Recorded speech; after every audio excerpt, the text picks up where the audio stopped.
the Battle of Leyte Gulf was more than just another clash in World War II. It was the largest naval battle in history, stretching across 4 days in October 1944. It was not merely a fight for control of the seas. It was a turning point that sealed the fate of Japan's naval dominance and brought General Douglas MacArthur closer to fulfilling his promise of liberating the Philippines. Let us journey back to those tense days in the Pacific. The Allied forces led by the U.S. had one simple yet audacious objective: retake the Philippines. But Japan wasn't going to give up without a fight. With their empire shrinking, the Imperial Japanese Navy gambled everything on a desperate operation called Shogo, or Operation Victory. The Allied forces, led by the U.S., had one simple yet audacious objective: retake the Philippines.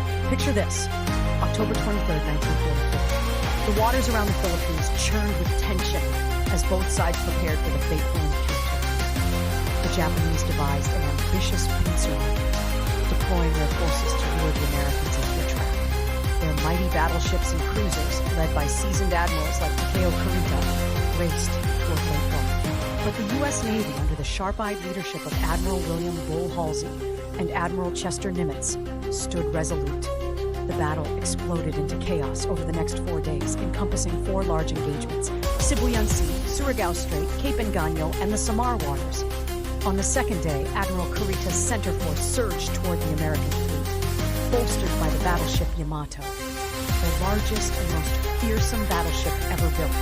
The battle exploded into chaos over the next 4 days, encompassing 4 large engagements: Sibuyan Sea, Surigao Strait, Cape Engano, and the Samar Waters.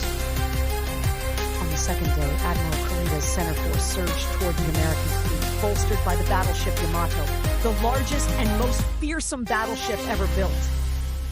But the U.S. submarines Darter and Dace tormented the Japanese fleet, sinking 2 cruisers and forcing others into disarray.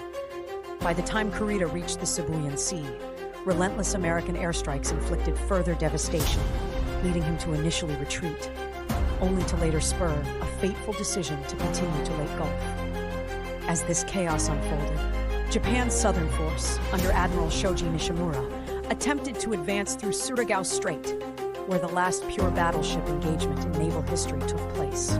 The U.S., with superior technology and strategy, annihilated the southern force, crossing their T, a devastating maneuver that overwhelmed the Japanese ships with a web of firepower. By now, the scale was tipping in favor of the Allies. But the real shock came on October 25th. The Japanese Northern Force, a decoy fleet of aircraft carriers designed to draw Halsey's attention, succeeded in its role.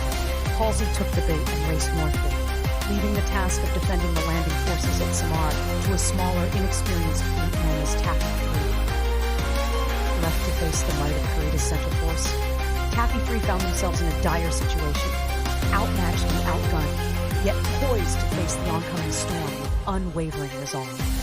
Suddenly, Kurita's center force re-emerged, descending upon Taffy 3 with full force. Composed of just escort carriers and destroyers, Taffy 3 seemed hopelessly outmatched. Yet the sailors of Taffy 3 fought with startling bravery. Destroyers charged headlong at enemy battleships, launching torpedoes and creating plumes of smoke to shield their carriers. Aircraft carriers scattered their planes with improvised attacks, diving into Japanese ships when they ran out of bombs. Against all odds, they confused and slowed Kurita's advance.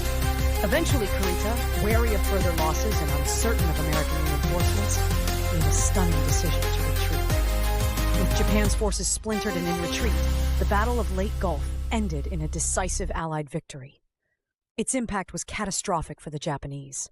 They lost 26 warships, including major cruisers and carriers, along with thousands of sailors. The Imperial Japanese Navy, once a dominant power, had been effectively broken, reduced to a shadow of its former self. Leyte Gulf didn't just secure the Philippines for the Allies, it marked the beginning of the end of Japan's wartime ambitions. It was a saga of courage, strategy, and sacrifice, echoing across history as a testament to human endurance under the gravest of pressures. Hearing the roar of the waves and the cries of battle, one truth stands clear. It was on these waters that the tide of the Pacific War truly turned.